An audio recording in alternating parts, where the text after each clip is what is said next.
नमस्कार मित्रांनो, प्रेमाची गोष्ट या मालिकेच्या आजच्या भागामध्ये आता सागर हा मुक्ताला समजवत असतो की मुक्ता प्लीज तुम्ही शांत व्हा, असं काही होणार नाहीये, मी आहे ना, प्लीज माझ्यावर विश्वास ठेवा, असं म्हणून तो तिला शांत करत असतो. मुक्ता ही खूप रडत असते आणि सईमाऊ आपल्या हातातून निघून जाते असं तिला वाटत असतं. घरातील प्रत्येक जण रडत असतो. सगळ्यांना या सगळ्या सावनेले गेलेल्या प्रकारामुळे खूप त्रास होत असतो. तर सावनी मात्र हे सगळं अगदी मजा घेत बघत असते. या सगळ्याचा तिला खूपच आनंद होत असतो. आता मुक्ता रडत रडतच आधी असं म्हणत असते. तेव्हा मग सागर म्हणतो की मुक्ता, मी सांगितलंय ना तुम्हाला, प्लीज शांत व्हा, असं रडू नका, सगळं काही व्यवस्थित होईल. त्याच वेळेला इथे सावनी मात्र गालातल्या गालात हसत असते आणि तेवढ्यातच आदित्य येतो आणि आदित्य आल्याबरोबर तो आवाज देतो की मम्मा. तेव्हा मग तो आल्यावर सावनी म्हणते की आधी माय बेबी तू आलास, ये. तेव्हा मग आता सागर आणि मुक्ता दोघंजणही रडत असतात. आता सगळेजण रडत असताना आदित्यला प्रश्न पडतो की सगळे असे का रडत आहेत. तेव्हा मग आदित्य विचारतो की मम्मा, अगं काय झालंय, सगळे कसे का रडतायत, पप्पा हा का रडतोय. तेव्हा मग सावनी म्हणते की बेटा काय नाही, चल आपण निघूया. तेव्हा मग आदित्य म्हणतो की मम्मा अगं निघूया, अगं मी तर इथेच राहणार आहे ना, मग निघायचं कसं. तेव्हा ती म्हणते की आधी बेटा आपण ना उद्या येणार आहोत परत. तेव्हा आदित्यच्या हाताला धरून ती मुद्दामच त्याला घेऊन चाललेली असते. आणि त्याच वेळेला आता आदित्य हा म्हणतो की आजी आजी तू का रडतेस, सगळेजण रडत असतात. आणि आधीला असं जाताना पाहून मुक्ता, सागर आणि घरातल्या प्रत्येकाच्या डोळ्यात पाणी आलेलं असतं. असा हातातोंडाशी आलेला घास हा निघून गेलेला असतो. आदित्य कायमचा घरी येणार म्हणता म्हणता आदित्यला पुन्हा सावनी ओरबाडून घेऊन चाललेली असते. आणि हे पाहून सागर, मुक्ता सगळ्यांना खूप त्रास होत असतो. सगळेजण आधी जाताना रडत असतात. सागर तर अगदी कोलमडून गेलेला असतो आणि लकी येतो आणि म्हणतो की दादूस प्लीज स्वतःला सावर. तर इकडे इंद्रा आणि स्वाती दोघंजणही रडत असतात. त्यांचं कुटुंब पूर्ण होता होता राहिलेलं असतं. तर इकडे सागर हा आधी जाताना बघतो. आदित्य म्हणतो की मम्मा आपण काय झालं, काहीतरी सांग. परंतु सावनी त्याला काहीच सांगत नसते. सावनी ही त्याला समोरून घेऊन जाते. आता मुक्ता ही पूर्णपणे हताश झालेली असते. काय करावं तिला काहीही सुचत नसतं. त्याच वेळेला सागर म्हणतो की मुक्ता प्लीज शांत व्हा, मला माहिती आहे मी तुमचा गुन्हेगार आहे, परंतु मी सगळं काही व्यवस्थित करेन, मी सगळं नीट करेन, प्लीज तुम्ही शांत व्हा, प्लीज तुम्ही स्वतःला असा त्रास करून घेऊ नका, काही होणार नाही आहे, मी कुठलीही चुकीची गोष्ट घडू देणार नाही आहे आपल्या बाबतीत, सगळं काही व्यवस्थित होणार आहे. मुक्ता प्लीज तुम्ही शांत राहा आणि संयम बाळगा, मी सगळं काही व्यवस्थित करतो. असं आता इथे सागर हा मुक्ताला विनवण्या करत असतो आणि ते पाहून इंद्रालाही खूप वाईट वाटत असतं. त्यानंतर मुक्ता ही जोरात सागरच्या कानाखाली वाजवते आणि सागरच्या पहिल्यांदा मुक्ताने असा हात उचललेला असतो आणि सागर हा आता मुक्ताकडे बघतच राहिलेला असतो. मुक्ता म्हणते की सागर, अहो काय व्यवस्थित करणार आहात तुम्ही, काय नीट करणार आहात. तेव्हा मग अशा प्रकारे मुक्ता ही सागरवर हात उचलते. हे पाहून सगळ्यांना भयंकर मोठा धक्का बसतो. आजवर मुक्ताने असे कधीही केलेले नसते. त्यामुळे सगळेजण मुक्ताकडे बघत राहतात. मुक्ता म्हणते की सागर काय नीट करणार आहात तुम्ही, मला सांगा ना, काय नीट करणार आहात. आदित्यला इकडे येणार आहात आणि सईला देणार आहात का, मला सांगा. इतकी छोटीशी चूक तुम्ही कशी केली असं वाटतंय तुम्हाला. अहो मी तुम्हाला 100 वेळा सांगितलं होतं की ते पेपर्स नीट बारकाईने बघा, प्रत्येक क्लॉज आणि क्लॉज त्यामधला चेक करा, असं मी तुम्हाला सांगितलं होतं ना, सांगितलं होतं की नाही, मग तुम्ही असं का केलं. असं आता मुक्ता ही जोरजोरात त्याच्यावर ओरडत त्याला दोष देत असते. ती म्हणत असते की मी तुम्हाला सांगितलेलं, छोट्यातली छोटी गोष्ट चेक करा, नीट पारखून बघा, सगळं नीट बघा, परंतु तुम्ही मात्र काय केलं, तुम्ही चुकीचंच केलं. मला माहीत होतं की सावनी नक्कीच काही ना काहीतरी करणार आणि सागर, मी तुम्हाला सांगितलं होतं की या सगळ्या गोष्टींमध्ये बारकाईने लक्ष घाला, ती सावनी काहीतरी घोळ करणार, पण तुम्ही मात्र नाही ऐकलात ना. आणि ती सागरची कॉलर धरते आणि म्हणते की सागर, तुम्ही हे जे काही केलं ना, खूप मोठी चूक केली. का केलं ते सगळं, मी आता माझ्या मुलीला कसं देऊ तिच्याकडे, मला माझ्या सईला कुठेही द्यायचं नाही आहे. सागर, मी जाताना तुम्हाला 100दा बजावलं होतं की सगळं बघा, ती सावनी नक्कीच काहीतरी करेल, ती सावनी सहजासहजी असं आधीला आपल्याला मिळवून देणार नाही, परंतु तुम्ही त्यावेळेला माझं ऐकलं नाही. तुम्हाला मी 1000 वेळा सांगितलं, पण तुम्ही समजून घेतलं नाही. ती सावनी नक्कीच काहीतरी वाट काढणार, ती काहीतरी पळवाट शोधणार, सगळं काही करणार, हे मी तुम्हाला 1000दा बजावून सांगितलं, परंतु तरीही तुम्ही ऐकलं नाही. सागर, का केलं असं तुम्ही, आता मी माझ्या सईमाऊला कशी देऊ तिच्याकडे. असं म्हणून ती सागरची कॉलर जोरात सोडते आणि त्याला बाजूला करते. सागर आता तिच्यासमोर मान खाली घालून उभा असतो. मुक्ता म्हणते की नाही सागर, नाही, ही तुमची खूप मोठी चूक झाली. अहो तुम्ही स्वतःला बिझनेसमॅन म्हणवता ना, बिझनेसमॅन एशिया ऑफ द इयरचा अवॉर्ड मिळाला तुम्हाला. मग तुम्हाला सावनीचा तो साधा डावपेच ओळखता आला नाही. सावनीच्या समोर तुम्ही कसं काय हरलात, कसं ती जिंकली, हे सगळं आता सावनीला म्हणजेच सागरला ती सुनावत असते आणि म्हणते की सागर नाही, या सगळ्याला मी तुम्हाला कधीही माफ करू शकणार नाही आणि मी माझ्या सईला कुठेही देणार नाही, सांगून ठेवते. काही झालं तरी मी सईची आई आहे, मी सईला काहीही होऊ देणार नाही, असं म्हणून आता ती तिथेच रडत उभी असते. काय करावं तिला आता काही सुचत नसतं. सागर देखील गप्प उभा असतो. सागरलाही आता मुक्ताच्या त्या सगळ्या प्रश्नांना काय उत्तर द्यायचं काहीच कळत नसतं. इथे आता मुक्ता म्हणते की सागर, तुमची ही एक चूक मला किती महागात पडलेली आहे, तुम्हाला कळतंय का? सगळं कुटुंब, आपलं सगळं कुटुंब उद्ध्वस्त झालं आहे. अहो मी आई म्हणून उद्ध्वस्त झाली, तुम्हाला कळतंय का? माझी मुलगी माझ्यापासून कायमची दुरावली जाईल, या सगळ्या गोष्टींमुळे मला खूप त्रास होतोय, असं म्हणून आता मुक्ताला मात्र ते सगळं सहन होत नसतं.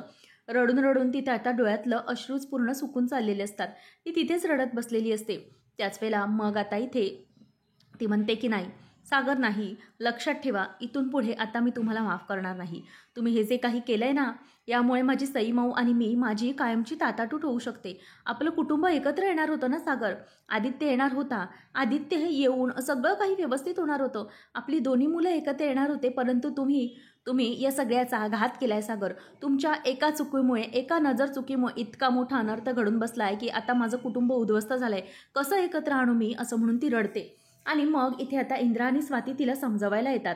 त्याच वेळेला आता मुक्ता म्हणते की नाही मम्मी, प्लीज स्वातीताई नको, मला प्लीज तुम्ही कोणीही समजवायला येऊ नका, प्लीज, सॉरी मम्मी, असं ती त्याला समजवत असते आणि म्हणते की नाही, मला काही माहिती नाही आहे, माझी मुलगी, माझी सई माझ्यापासून कुठेही दूर जाणार नाही, तिला मी माझ्यापासून दूर जाऊच देणार नाही, मला काही माहिती नाही आहे. आता सागर हा मुक्ताजवळ येतो, तिचा हात धरतो आणि म्हणतो की मुक्ता, मला माहिती आहे सगळ्याचा तुम्हाला खूप त्रास होतोय, परंतु प्लीज शांत व्हा, तुमचा त्रास मी समजू शकतो मुक्ता, प्लीज असा स्वतःला त्रास करून घेऊ नका. तेव्हा मुक्ता म्हणते की नाही सागर, तुम्ही माझा त्रास समजू शकत नाही. आणि मग आता सागर म्हणतो की मुक्ता, मी तुमचा गुन्हेगार आहे ना, माझ्यामुळे घडलंय ना हे सगळं, मारा तुम्ही मला मारा, परंतु शांत व्हा, असं म्हणून आता तो तिचा हात घेऊन स्वतःलाच मारू लागतो. आणि तेवढ्यातच सईमाऊ येते. सईमाऊ म्हणते की अरे हे सगळं काय चाललंय, मुक्ताई तू का रडतीयस पुन्हा? आणि सगळ्यांच्याच डोळ्यात पाणी असतं. आता मुक्ता आणि बाकीचे सगळे पटकन ती आल्याबरोबर डोळे पुसायला सुरुवात करतात. आता इथे सईमाऊ म्हणते की मुक्ताई, अगं काय झालं, तुझ्या डोळ्यामध्ये असं पाणी का? पप्पाने परत काही केलं आहे का तुला? पप्पाने परत तुझी खोडी काढली आहे का? तुला चिडवलं आहे का? मस्करी केली आहे का तुझी? असं ती म्हणत असते. त्याच वेळेला मग आता ती म्हणते की माहीतच होतं पप्पा, अरे असं का करतोस तू? आपल्या मुक्ताईला त्रास नाही द्यायचा आहे असं ठरलं आहे ना आपलं, मग तू कशाला मुक्ताईला त्रास दिला, कशाला तिची मस्करी केली? तिला बघ किती वाईट वाटतंय, मुक्ताईला आपण कोणत्याही प्रकारे हर्ट करायचं नाही आहे असं आपलं ठरलं होतं, मग तू कशाला तिला हर्ट केलं, असं विचारून आता ती बिचारी छोटी मुलगी ही जाब विचारत असते. आणि आपली सईमाऊ इतकी माझी काळजी करते हे पाहून मुक्तालाही खूप बरं वाटलेलं असतं. आता मग ती म्हणते की पप्पा, पहिले तू मुक्ताईची कान पकडून माफी माग, तिला सॉरी म्हण, तरच मग ती रडायचं थांबेल. त्याच वेळेला सागर क्षणाचाही विलंब न करता गुडघ्यावर टेकतो आणि स्वतःचे कान धरतो आणि म्हणतो की आय एम व्हेरी सॉरी. तो मुक्ता त्याचप्रमाणे सई दोघांचीही माफी मागतो, कारण दोघींच्या ताटातुटीला फक्त सागर जबाबदार असतो हे त्याला कळलेलं असतं. म्हणून आता सागर हा दोघींचीही माफी मागतो की माझं खूप मोठी चूक झाली, प्लीज मला माफ करा, असं म्हणून तो आता दोघींसमोरही त्याचे कान धरतो आणि अगदी अपराधी नजरेने तो बघत असतो. आणि आपल्या पप्पाची अशी नजर आणि असा हतबल झालेला पप्पा पाहून आपल्या सईमाऊलाही खूप वाईट वाटतं. आणि पप्पा इतक्या त्रासात आहे हे तिच्या काळजाला कळतं, म्हणून ती म्हणते की पप्पा प्लीज आता तू तुझे कान सोड. आणि मुक्ताई बघ ना, आता पप्पा तुझी माफी पण मागतोय, प्लीज तू हा राग सोड ना आणि अशी रडू नकोस ना. काय आहे, अरे तुम्ही दोघंही असे का करताय? पप्पा आणि मुक्ताई तुम्ही दोघंजणही का रडताय? खरंच अगं आजू, अगं ह्यांचं काय चाललंय, असे का रडतायत हे दोघंजणही, असं ती आता विचारत असते. त्यावेळेला स्वाती देखील डोळे पुसत असते. मग आता आपली छोटी सई बोलून जाते की या दोघांनाही नीट करणारी फक्त एकच व्यक्ती आता या घरामध्ये असू शकते, म्हणजे आपला आदिदादा. मला सांग अगं आजी, आदिदादा कुठे? त्यावेळेला आता सगळेजण निशब्द झालेले असतात. काय बोलावं कोणाला काहीच सुचत नाही.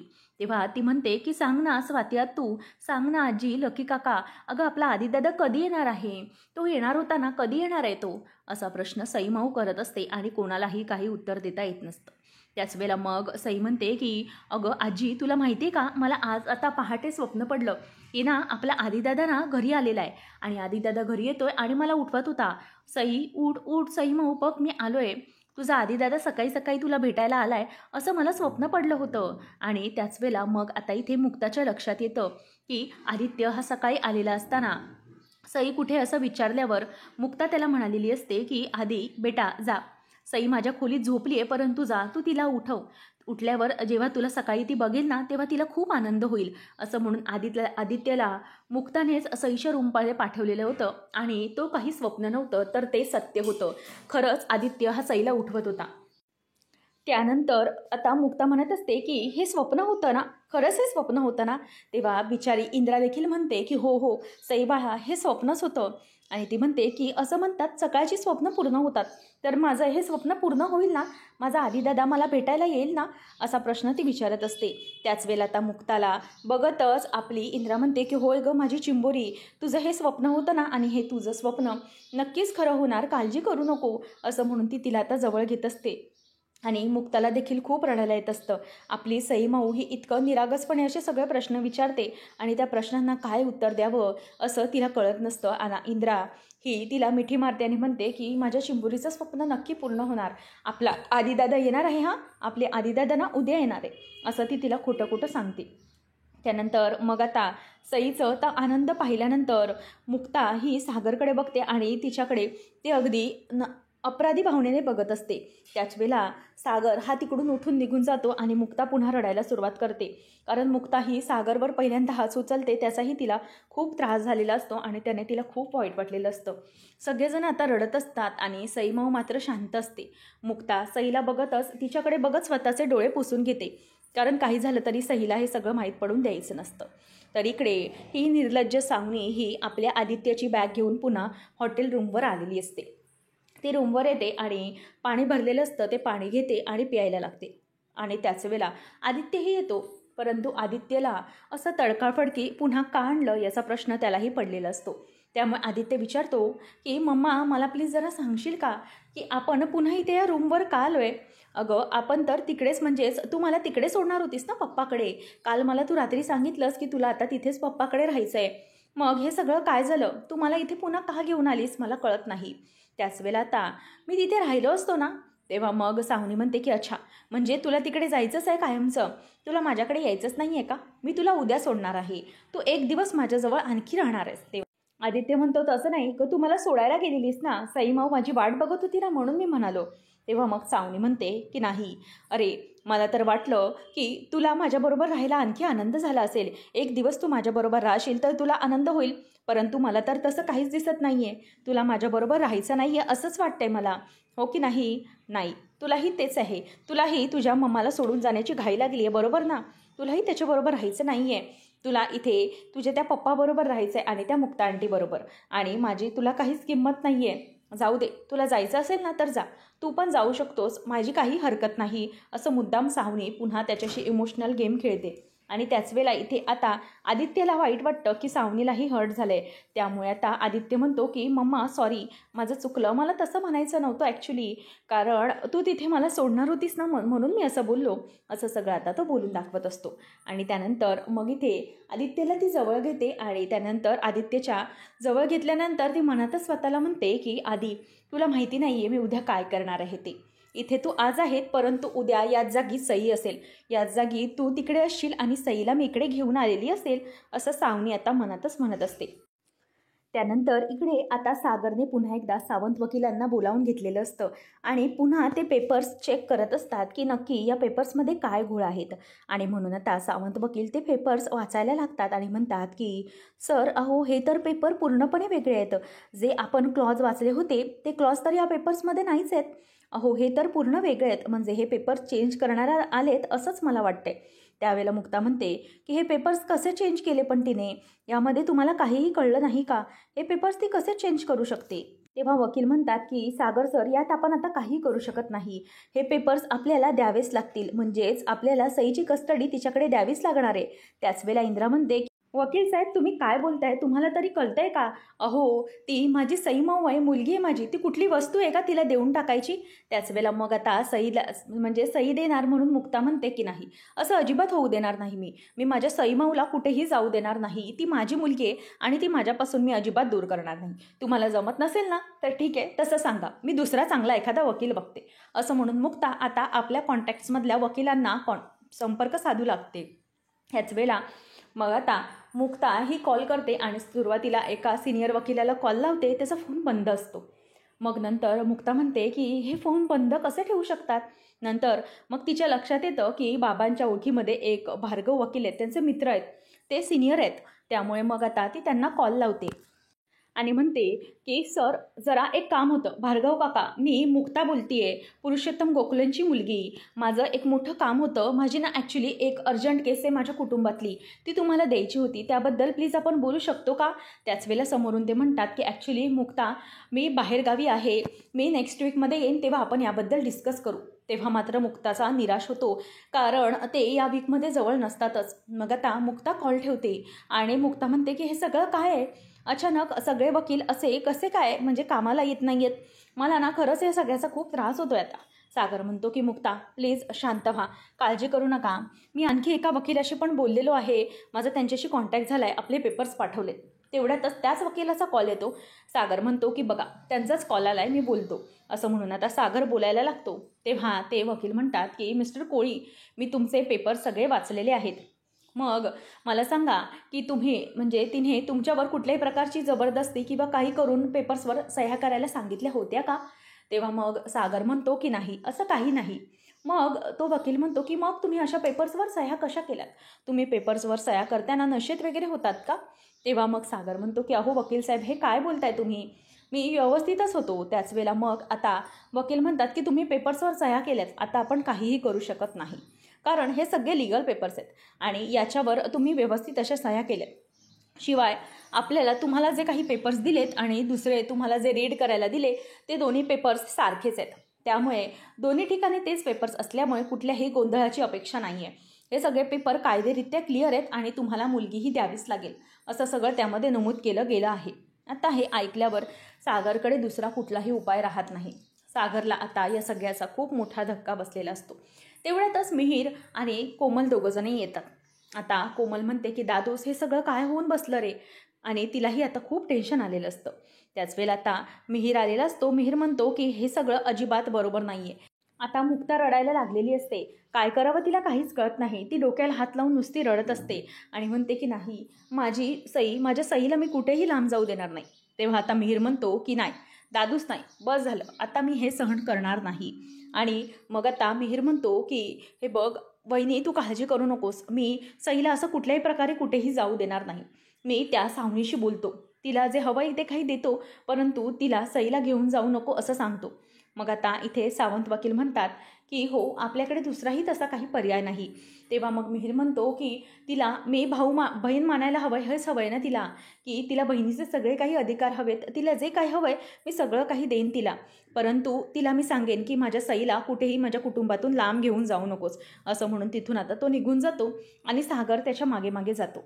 तेवढ्यातच सई धावत धावत बाहेर येते आणि सई माऊ म्हणते की मुक्ताई, मला ना भूक लागली आहे. तेव्हा मुक्ता म्हणते की चल, तुझ्यासाठी मी इडली बनवली आहे. तेव्हा ती म्हणते की वाव, इडली. मग आता कोमल तिला म्हणायला लागते की सई माऊ चल, मी तुला भरवते. तेव्हा सई म्हणते की नको तू नको भरूस, मला ना मुक्ताईच भरवेल. त्यावेळेला मग आता मुक्ताला बिचारीला खूप रडायला येत असतं आणि सई म्हणते की काय ना आजी म्हणते की जेव्हा मुक्ताई मला भरवते ना, त्याच वेळेला मी 2 घास जरा जास्तच खाते, म्हणून मी मुक्ताईला सांगते. आणि हे ऐकून आता मुक्ताला खूप वाईट वाटत असतं.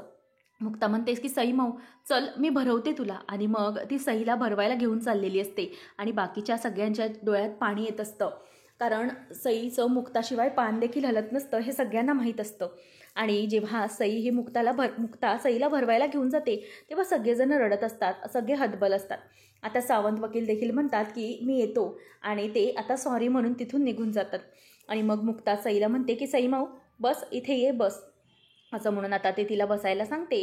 आणि नंतर मग ती म्हणते की लकी काका, अरे जी फ्रेम होती ना, काल तिला तडा गेलेला, तू फ्रेम परत आणली का? तेव्हा मग तो म्हणतो की अगो हो सई माऊ, मी ना विसरलोच होतो, परंतु आज आज नक्कीच आणेन हा मी ती फ्रेम. तेव्हा मग आता ती म्हणते की आज ॲक्च्युली काय ना लकी काका, ती फ्रेम तुटलेली ना माझी आणि मुक्ताईची, तर मला त्यामुळे ना खूपच वाईट वाटत होतं, कारण त्या फ्रेममध्ये मी आणि मुक्ताई वेगवेगळा झालेला होतो ना, म्हणून मला याचं वाईट वाटलं, म्हणून मी तुला बोलली की लवकर आण ती दुसरी फ्रेम. तेव्हा मग मुक्ता ही सईजवळ नाश्ता घेऊन येते आणि म्हणते की सई माऊ, अजिबात काळजी करू नकोस, तू आणि मी कधीही एकमेकांपासून वेगळे होऊ शकणार नाही, माझी सई माऊ आणि मुक्ता कधीही वेगळे होणार नाहीत. असं म्हणून आता ती मुक्ताला सईला जवळ घेते आणि जवळ घेऊन तिच्या डोक्यावरून हात फिरवत असते. आणि त्या दोघींचं मायलेकींचं प्रेम पाहून स्वाती, इंद्रा, कोमल सगळेजण रडत असतात. सगळ्यांना खूप वाईट वाटत असतं.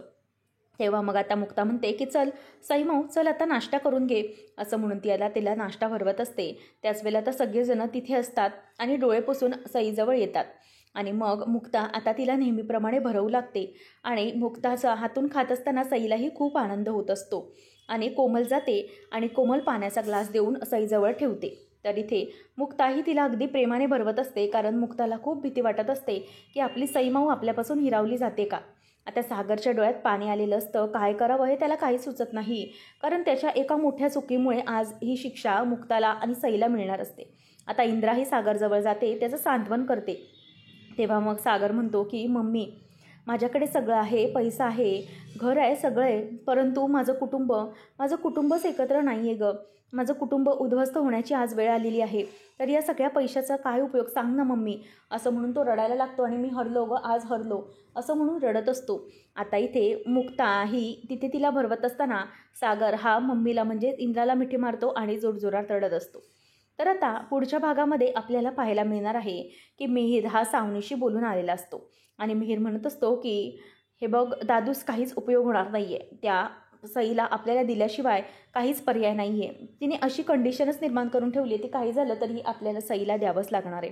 तर इथे मुक्ता मात्र हतबल झालेली असते आणि ती इकडे आता सावनीजवळ आलेली असते आणि सावनी मात्र पाय पसरून बसलेली असते. आणि मुक्ता तिला म्हणत असते की आज मी माझ्या मुलीसाठी, म्हणजेच एक मुलीची आई, तुझ्यासमोर भीक मागायला आलेली आहे की प्लीज मला माझी मुलगी परत दे, माझ्या मुलीला माझ्यापासून कुठेही लांब नेऊ नकोस, माझी मुलगी मला हवी आहे, असं म्हणून आता मुक्ता ही हात जोडून तिच्यासमोर उभी असते आणि प्लीज मी वाटलंच तर तुझ्यासमोर हात जोडते, परंतु माझ्या मुलीला माझ्यापासून कुठेही दूर नेऊ नकोस, अशी विनंती ती करत असते. त्याच वेळेला आता सावनी म्हणते की अच्छा, म्हणजे तुला तुझी मुलगी हवी असं म्हणतेस. अगं तू विसरतेस मुक्ता, जिला तू स्वतःची मुलगी म्हणतेस ना, त्या मुलीला जन्म मी दिलेला आहे, त्याच्यामुळे तू खूप मोठी चूक करतेस. ती तुझी नाही आहे, तर ती माझी मुलगी आहे, कारण तिला मी जन्म दिला आहे, असं आता इथे सावनी म्हणत असते. त्याच वेळेला मुक्ताचं तोंड आता सावनीने पूर्णपणे बंद करून टाकलेलं असतं. आता यापुढे मुक्ताला काय बोलायचे ते काही कळत नाही. तर आता इथे सावनी ही कशाप्रकारे आपल्या सईला स्वतःकडे खेचणार आणि मुक्ता या सगळ्यामध्ये काय करणार हे पाहणं रंजकतेचं ठरणार आहे. अशाच मालिकांच्या अपडेटसाठी आजच आपल्या चॅनलला सबस्क्राईब नक्कीच करा.